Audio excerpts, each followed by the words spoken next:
Hello guys, it's Stephen and Phil here, back on another video on Club Footy. Today we're talking through the breaking news that Manchester City have signed an absolutely huge deal with Puma. They're leaving Nike after a long time, and we've got a new manufacturer for one of the Premier League's biggest teams. Now, a full disclaimer, I'm a Manchester City fan, so this one for me is a really, I never mentioned it before, is a hugely, it's an interesting news story. I'll give you a bit of a background for it. Basically, this is the largest deal in Puma's history. They've partnered not only with City, but with the City Football Group, and if you don't know, City basically been collecting clubs like Pokemon cards.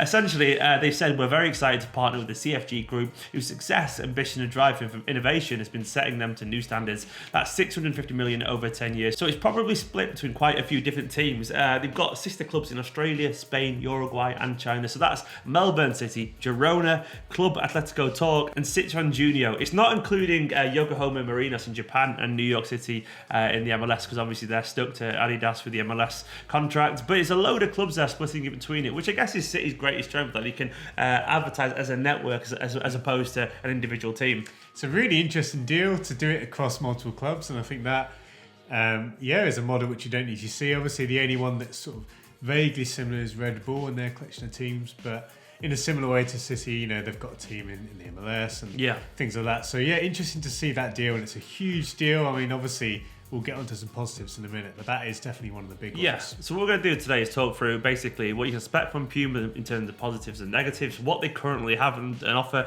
and general just offer a bit of an overall opinion on Puma as a kit developer for Manchester City fans. So onto current kits, I guess. Phil's picked out some notable ones, including some of the big teams, which is always a decent representation of what you can expect from a manufacturer, and also some of the ones that he actually likes. Like, we'll start with Newcastle. You like this one because it's traditional, I guess. Yeah, I think one of the important things, and we'll talk a bit about Puma. Usually with Puma kits, you think of some really bold, daring designs, but actually they've shown this year they can do kits which do have a retro flavour. Newcastle's away, which they've not worn a lot this year, but it is one of my favourite kits in the Premier League, and it's because it doesn't just sort of copy their classic kit, that maroon and navy hooped kit. Actually, they've sort of taken that as inspiration, but done something a bit different. Simple things like the hoops going around the back of the shirt. It's just a really great shirt. So classy. Yeah, and that's the kind of thing with, again, if they go down that direction, they're really good at that. Equally, though, they're just as good at some really daring designs. Yeah, the Cameroon one. I mean, fresh designs. That is one of my favourites. I'm hoping for Colin Bell's face on a shirt like this, or Aguero's, whatever. Yeah. But that is, I'm not expecting anything like this, but it shows how creative they can be as well. That's pure Puma, that, isn't it? Exactly. Really? It's the Transformer shirt, as many people call it. And if Cameroon had been in the World Cup, this would have had a lot more attention. Sadly, they missed out. But actually, I really like this shirt because it is that. It's different. It's bold. So that's one thing they do well. Marseille's as well got pretty well received. Yep. It's clean. I like the Marseille shirt. Yeah, and I particularly like their away shirt as well. It's the similar story with AC Milan. Percy didn't love the kits, but they were really interested. And again, I wasn't a fan of AC Milan's. I think like they tried. I don't think it's like they haven't quite pulled off the collar thing. Yeah. You know what I mean by that? No, I agree. The collar looks awkward. I don't know how or why, but it just looks a bit awkward. I'm expecting better things next year. But in general, I think, they've done more good than bad, I'd say, with their big contracts. And again, Dortmund, that's a really good example there, of course. Again, nothing particularly groundbreaking, but they did a really good job. Italy, I'm wearing an Italy shirt. This is a size large, and I'm about 5'10" and about average weight and whatever. So this whole thing about them being really fitted, it's not that fitted. I mean, it is slightly bigger on me because I'm kind of in between a medium and large, depending on the shirt. But this doesn't feel that different as just a replica shirt than it does an Adidas one. So it's not too bad, which is a bit of a thing. So that's some of the shirts that you can essentially expect. This is the current ones from this year anyway. In terms of the positives from Puma, what can we expect from them really? Yeah, it's a really good question. I think the biggest one, and this will please a lot of City fans, is that you're going to get a lot more attention. Nike, unfortunately, for whatever reason, it's hard to know who to blame, but sadly they didn't do their best work for City. It's quite simple. We felt like an afterthought. That's what it felt like as a City fan, and we probably were given some partnerships and so on. And they're very templatey. It felt that way at times. I think that's the thing. It just wasn't their kind of best designs. And now with Puma. Obviously, Puma are losing Arsenal. So, by far and away, this is the biggest team that Puma have in their roster. So I'm expecting the best designs. I think that's the biggest one. And also Puma, for me, they're known for being quite creative. I mean, there is a flip side to that because creativity widens the margin for error. But they are quite a creative thing, as you've seen with the Cameroon shirt there as well. As you've seen with like the Dortmund shirt, I think it's quite a nice design. And the AC Milan shirt, you've got big teams there, all with very different styles of kits at the same time. And even this Italy one, they're all different, every single one of them. Whereas you could go across an Adidas shirt and a Nike one, and they'd all look the same, but with just different colours, which is a very common thing in football. I mean, it means, as we were saying, it could be wildly wrong because they're constantly pushing themselves. But that's definitely a positive, isn't it? Yeah, and Puma, I mean, every brand has templates, and the one sort of small, I guess, blot on their paper, if you like, is their international away shirts got a lot of attention last year because they were basically a bit like the MLS and they were pretty much all white. However, on the club side, they were a lot better, and I think in general, you're right. You're going to get fewer shirts that look similar. And again, jumping back to Newcastle, we know that, and I hope that Puma go down that route because there's rumours of an anniversary shirt, and that would be perfect to see them, win the fans over. I think that would be a great way to start the relationship, is with a retro inspired kit. They do it quite well, don't they? They do, and I think if they sort of do that in tandem with maybe a more classic, away or third shirt or even the home shirt, I guess as long as they don't go too far down either side of the tree, I think that'll be good. So on to the negatives then. I mean, the most common one thrown at Puma is that their shirts fit like cellophane, and they're really. And do you know what? As a fan, this one isn't that fitted. But I think if you're not a fan of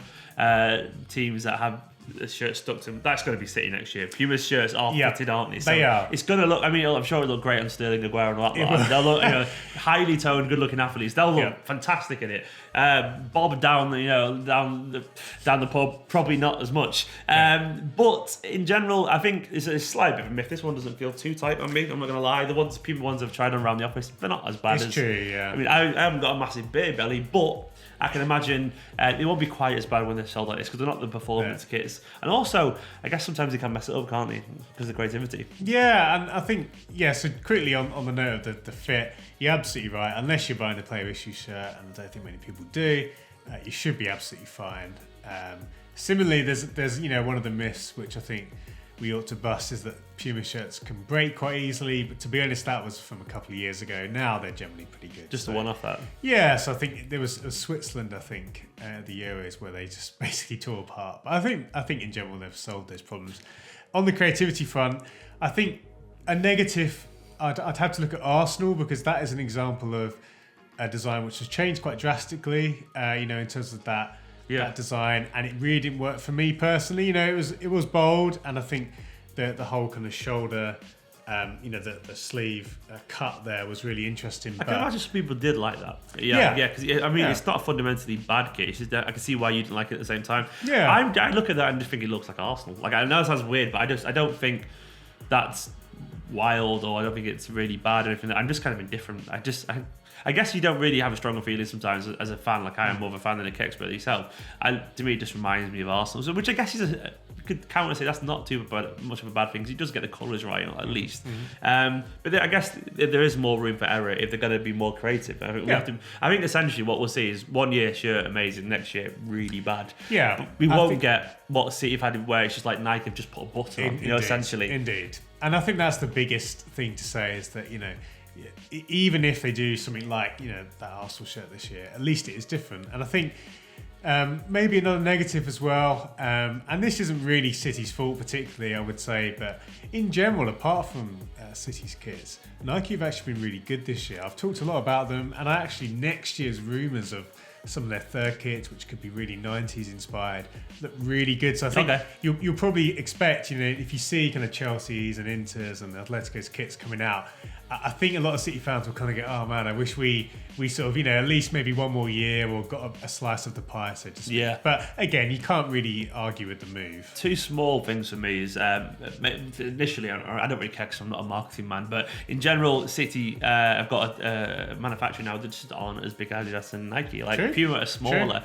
which has its positives because you get more attention, and it's been definitely a lack of that from Nike, but we're just going to be smaller, I guess, in terms of the global scale of the marketing that they have their absolute behemoths of the game, but at least we're not fighting with Barcelona and Real Madrid for attention from those clubs. But the deal's absolutely massive, so I guess it doesn't really matter in the end. And also, I'm personally not sure if they're very Man City. Like, in terms of, like, when I think of Man City shirts as a fan, I always like it when our shirts are a little bit classy. You think of Umbro with Man City, don't you? You think of, I know we've had some like quite loud shirts like Kappa over the years and whatever, and Nike have done some, sometimes good, sometimes bad. But I think Man City is clean and kind of nostalgic looking. To me, Puma aren't very nostalgic. They're very modern in terms of their designs. They're more, their designs are a little bit more out there. They're not traditional. And now, there's nothing wrong with modern designs, but I personally, and I know a lot of City fans feel the same way, they like it when City look classy and clean, and they always reference like 1972 kit or like the early 90s kits with Umbro and things like that. And City fans like that. I don't think Puma will do that personally. I think it's a really good point, and actually we talked a bit about it, that if you sort of think about brands, you sort of on the spectrum, if you like, of kind of classic to more modern. Puma are probably at the opposite end to an Umbro, and I think that's, and I saw a lot of fans saying that they would have loved Umbro, and I'd agree. It's quite interesting actually. Despite, you could argue, the lack of creativity, actually Nike shirts generally were quite classy. Same with Umbro before them, so it will be a departure, and I think I'd expect probably for the first year of certainly the partnership that Puma maybe try and go down that kind of classy route. Yeah. So it's not too jarring, because you can imagine if they came out with a really bold kit, it's only going to make fans kind of think, oh man. Well, that's it. I guess overall, I think what to expect is probably just some relative first year safeness. I think, I mean, now scrolling across the screen, these are just some content kits that we found knocking about. These aren't official ones at all. But look at them and just indulge in them. They'll be scrolling about, and we'll leave them there. We'll talk about them forever, so I'll let you look at them as we talk. But in general, I think the first year safeness will be a thing. But I also think they'll be keen to impress at the same time. So I think they'll really go through the history of the club. And because we've got that 125th year anniversary event coming up, I won't be surprised if they reference the Gorton team with the famous St. Mark's cross, which would be a massively popular move if they did that. I think Puma will be really keen to impress. I mean, I think they genuinely will be. And also, as you said, the City are now their biggest team now that Arsenal left in the Premier League. So I'm expecting it to be a mixed bag. I think some years City fans will absolutely love it. I think a lot of traditional fans, in terms of the older generation, will be quite disappointed with some of their designs, because they'll be very modern. They'll be very FIFA, so we can describe them. Like they look like FIFA kits. And I think I'll be kind of on the fence somewhere. But it's going to be a very interesting next 10 years for Manchester City. 10-year deal. That's now the second biggest as well in the Premier League behind Manchester United, and one of the biggest now in world football, which is an absolutely huge thing. Anyway, guys, let us know what you make of this Puma deal in the comments below. Don't forget as well, if you are new to Club Footy, make sure you hit that subscribe button. Like this video. I'm Stephen, Phil, in a bit.